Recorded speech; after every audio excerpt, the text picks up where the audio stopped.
Hi, this is Brian. Welcome back to another heroic plus one. In our last few plus ones, we've been talking about my all-time number one recommended book and the most important interview I've ever done, all caps.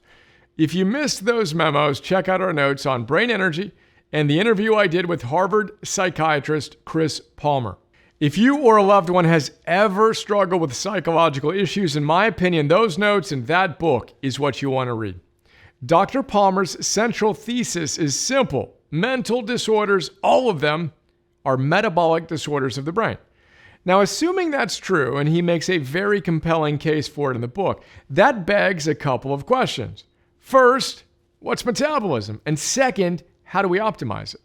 We'll hit the metabolism question today and the how we optimize it question tomorrow. Dr. Palmer tells us, and I quote, "A one-sentence definition of metabolism might be the following. Metabolism is the process of turning food into energy or building blocks for growing and maintaining cells, as well as the appropriate and efficient management of waste products. Metabolism is how our cells work. Many biological authorities would say that metabolism defines life itself."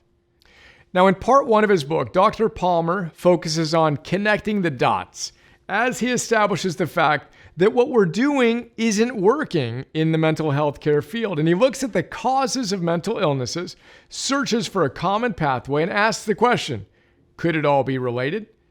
In part two, he answers that question with a definitive yes as he lays out his brain energy theory, establishing the idea that, again, mental disorders are metabolic disorders, while introducing us to how our metabolism works and the little organelles known as mitochondria that are the engines of our metabolism. Know this, I quote him again, "The drivers of human cells and human metabolism are called mitochondria, and they are the common pathway to mental and metabolic disorders."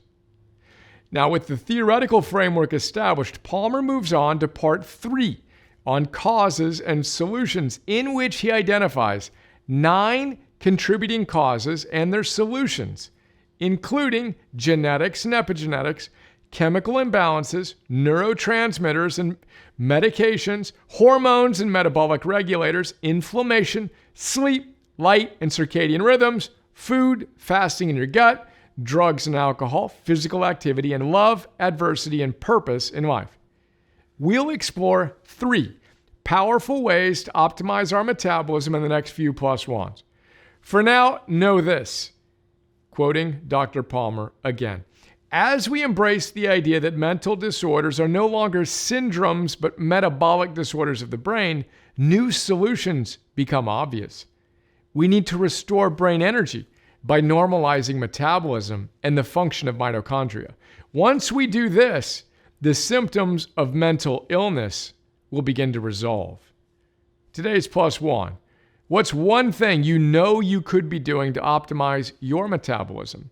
Is today a good day to get on that? Day one, all in, let's go. P.S. One more time, who's one person you know could benefit from learning more about this wisdom? Here's the link to the PDF of the note again and the interview if you want to share it.